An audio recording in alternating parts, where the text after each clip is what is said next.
Dear students, today I am going to teach you third topic, irrigation. What is irrigation? The process of supplying water to crop plants in the field is called irrigation.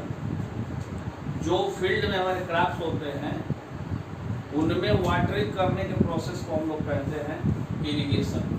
वहाँ watering नहीं कहा जाता है, plant के लिए हम लोग watering का यूज करते हैं, लेकिन क्रॉप की जब बात आती है मीन्स लार्ज अमाउंट में जब प्लांट्स की बात आती है उसको क्रॉप्स कहते हैं और वहाँ पे हम लोग इसको इरिगेशन कहते हैं। Just as we can not survive without water for a long time, जैसे कि हम लोग बिना वाटर के लंबे समय तक नहीं रह सकते, उसी तरह से plants also can not survive without water for a long time. उसी तरह से प्लांट भी बिना वाटर के सर्वाइव नहीं कर सकते, जिंदा नहीं रह सकते। And then what is why is irrigation necessary?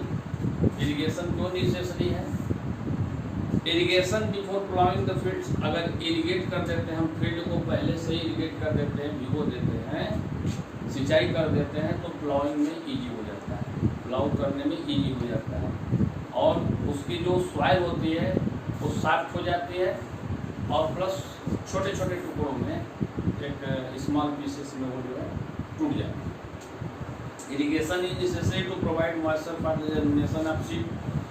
अगर राइट अमाउंट में मॉइस्चर नहीं है हमारे सॉइल में तो जर्मिनेशन अच्छा नहीं होता है, इसलिए हमारे सॉइल के अंदर जो है राइट अमाउंट में मॉइस्चर होना चाहिए, इसलिए भी irrigation necessary. Irrigation is necessary to maintain the moisture of soil for healthy crop growth so as to get good weight. और मॉइस्चर का सॉइल का होना इसलिए ज़रूरी है कि उससे क्रॉप जो हमारी होती है हेल्दी रहती है और जो उपज होती है, जो प्रोडक्शन होता है वो अच्छा होता है, गुड होता है। Irrigation is necessary for the absorption of nutrients element by the plants from the soil.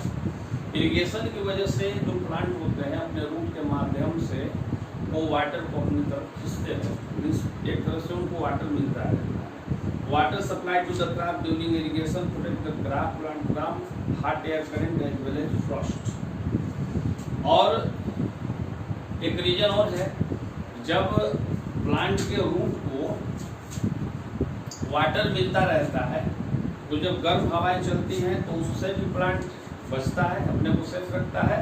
और जाड़ों के दिनों में जो फ्रॉस्ट होता है जिसको हम लोग पाला कहते हैं, तो पाला से भी हमारे प्लांट्स, हमारे क्रॉप जो बच जाते हैं। जैसे आलू वगैरह के खेतों में आप देखे होंगे पाला मार देता है, तो उससे बचने के लिए खेत की सिंचाई कर देते हैं हम लोग, और खेत को फील्ड को जब हम इरिगेट कर देते हैं तो पाला लगने का, फ्रॉस्ट लगने का चांस बिल्कुल ही कम हो जाता है।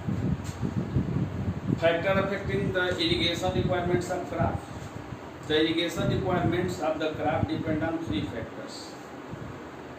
हाँ, ये इरिगेशन को इन्फ्लुएंस करने वाले, अफेक्ट करने वाले कौन कौन फैक्टर हैं? Nature of the crop, nature of the soil and season. ये 3 फैक्टर्स हैं। Nature of the crop, crop हमारी कैसी है, सॉइल का नेचर कैसा है और सीजन कैसा है। जैसा कि आप लोग जानते हैं, अगर पैडी धान की जब हम लोग खेती करते हैं तो खेतों में पानी लगा के उसका पैडी के प्लांट का ट्रांसप्लांटिंग करते हैं, मतलब खेतों में पानी लगा के धान को रोपते हैं, तो वहाँ जो है हमें ज़्यादा जो है वाटर की ज़रूरत होती है। और कुछ जैसे मान लीजिए ये हमारा व्हीट है, बर्ली है, ग्राम है, पी है, इनकी जब खेती करनी होती है तो पहले हम लोग सॉइल को इरिगेट कर देते हैं। इरिगेट करने के बाद जब वो थोड़ा सूख जाती है जमीन तो उसको जोतते हैं, फिर उसमें हम बोते हैं और टाइम टू टाइम 3 या 4 टाइम्स उसमें वाटरिंग करते हैं हम लोग, मान इरिगेशन करते हैं। ज़्यादा उसमें पानी नहीं लगाते, ज़्यादा पानी लगाने से हमारे प्लांट क्या हो जाते हैं, वो पीले पड़ जाते हैं और कमज़ोर हो जाते हैं। इसी तरह सीजन पे डिपेंड करता है। अगर मान लीजिए सीजन गर्मी का है तो वाटर ज़्यादा चाहिए, और अगर रेनी सीजन है तो उसकी जो है इरिगेशन जो है नेचुरली हो जाता है। साथ में सॉइल कैसी है, सैंडी सॉइल है या क्ले सॉइल है। सैंडी सॉइल मीन्स बालू वाली मिट्टी, और क्ले मीन्स जो वो दोमट मिट्टी होती है जो चिपचिपी टाइप से होती है। तो जो सैंडी सॉइल होती है इसमें कम वाटर लगता है, पोरस होता है, जैसे आप पानी डालेंगे तुरंत उसमें खेत भीग जाता है। लेकिन इसकी जो होती है कैपेसिटी, वाटर रिटेनिंग कैपेसिटी जो होती है सैंडी सॉइल की, वो कम होती है। पानी वो कम सोखता है और जल्दी सूख भी जाती है। लेकिन क्लेई सॉइल की अगर बात करेंगे तो इसमें पानी अधिक लगता है और ये जल्दी सूखती भी नहीं। इसलिए सैंडी सॉइल में पैडी जैसे क्रॉप की खेती नहीं हो पाती है।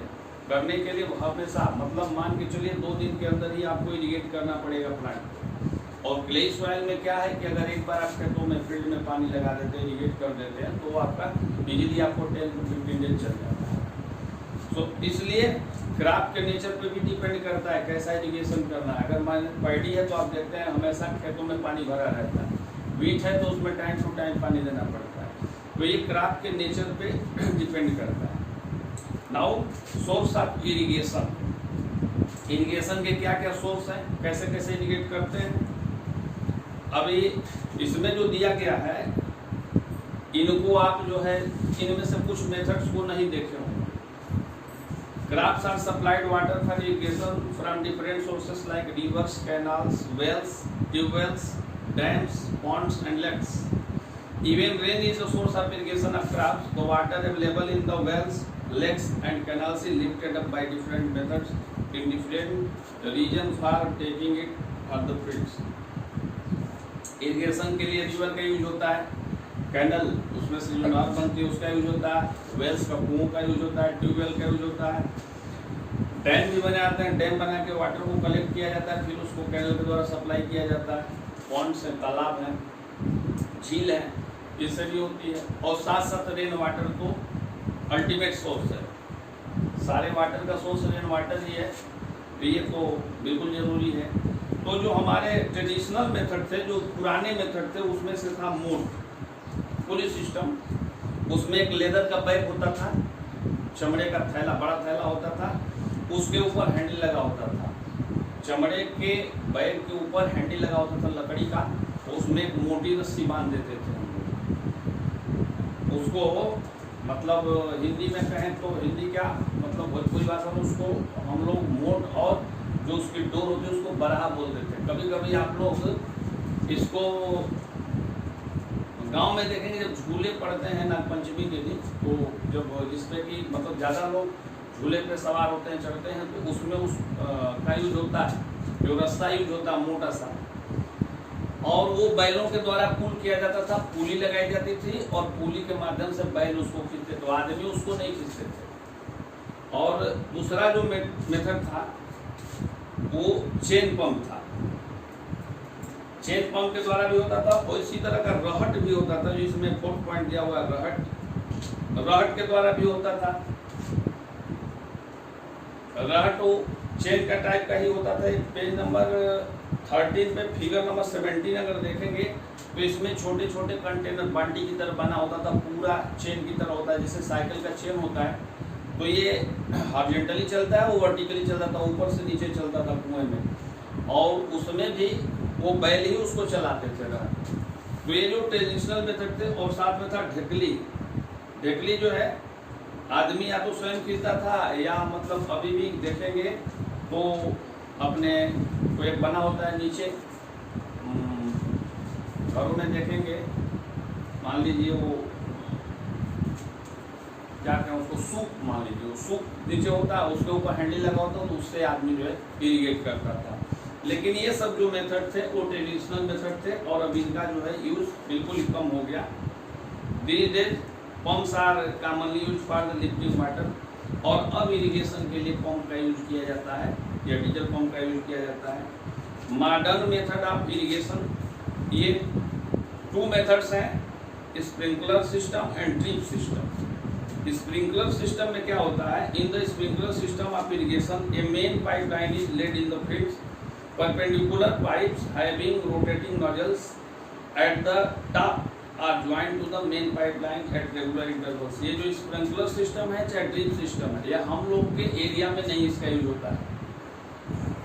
ये जो है स्प्रिंकलर सिस्टम का यूज जहाँ अनइवन ग्राउंड है, जहाँ ऊबड़ खाबड़ जमीन है, वहाँ पे यूज करते हैं। पाइप बिछा देते हैं और उसके पाइप में एक पैरेलल पाइप चलता है, और पैरेलल पाइप में नोजल लगा होता है।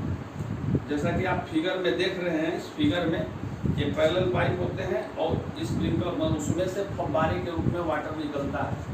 इसका इसका लाभ ये है कि इसमें वाटर कम हमारा नुकसान होता है और डायरेक्ट ये प्लांट को मिलता है, इसमें पानी कम लगता है और सिंचाई अच्छी होती है। उसी तरह से ड्रिप सिस्टम में अगर जाएंगे तो in drip system there is a network of narrow pipes with small holes in the fields. एक मेन पाइप होगा और उस पाइप में जगह जगह होल होता है और उसमें से जब वाटर सप्लाई करते हैं तो पूरा का पूरा पानी होल के द्वारा बाहर निकलता है और इस सिस्टम से डायरेक्ट प्लांट के रूट को पानी मिलता है।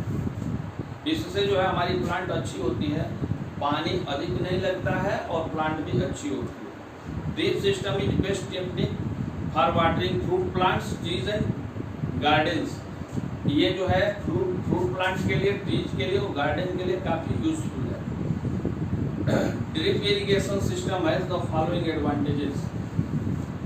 Drip system provide water to plant drop by drop. बूंद बूंद पानी प्लांट को मिलता है। So water is not wasted at all, इसलिए इस तरह से हमारा वाटर वेस्ट नहीं होता है। Drip system minimise the use of water in agriculture. जैसा कि आप जानते हैं वाटर हमारे लिए बहुत ही आवश्यक है। हमारे लिए मीन्स सारे लिविंग थिंग्स के लिए वाटर जो है बिल्कुल नेसेसरी है, क्या इसेंशियल है। विदाउट उसके हम लोग जी नहीं सकते, सर्वाइव नहीं कर सकते। So drip system of irrigation is very useful in those region where the availability of water is poor. उन एरियाओं में जहाँ की वाटर की अवेलेबिलिटी बहुत कम है वहाँ पे ड्रिप सिस्टम बहुत ही हेल्पफुल है। साथ में पानी भी बचता है और प्लांट की अच्छी तरह वाटरिंग भी हो जाती है। इसके बाद नेक्स्ट चैप्टर है रिमूविंग द वीड्स और वेडिंग, खरपतवार का चुनाव। इस टॉपिक को हम लोग नेक्स्ट वीडियो में पढ़ेंगे और इसके बाद क्वेश्चन आंसर भी मैं लिखूंगा और आप लोग भी अपने से इसको तैयार रखेंगे। और 2 चैप्टर इसमें हमको लग रहा है 2 चैप्टर 5, 6, 7 3 टॉपिक्स बची हुई है, तो 2 टॉपिक हम लोग कल पढ़ लेंगे, removing the weeds and harvesting. इसके बाद storage of foods and grains. इन पूरे टॉपिक पढ़ने के बाद हम लोग क्वेश्चन आंसर लिखेंगे, लेकिन आप जो है अपने से भी क्वेश्चन आंसर लिखते रहेंगे और जहाँ कोई प्रॉब्लम होगा आप क्वेश्चन को लिख के और उसका फोटो लेके व्हाट्सएप पे भेज सकते हैं। तो जिसका आंसर आपको नहीं आएगा मैं लिख दूंगा या मैं कोशिश करूंगा, जैसा कि मैं कल बोला था कि लॉन्ग आंसर जो है मैं लिखूंगा या बताऊंगा। ये बोर्ड छोटा होने की वजह से क्वेश्चन लिखने में थोड़ा प्रॉब्लम होता है। छोटा तो लिखा जाएगा लेकिन बड़े वाले में दिक्कत होती है, लेकिन फिर भी मैं हिंट करूंगा और लिखूंगा। Thank you for watching video and if you have any type of problem you may ask me. Okay.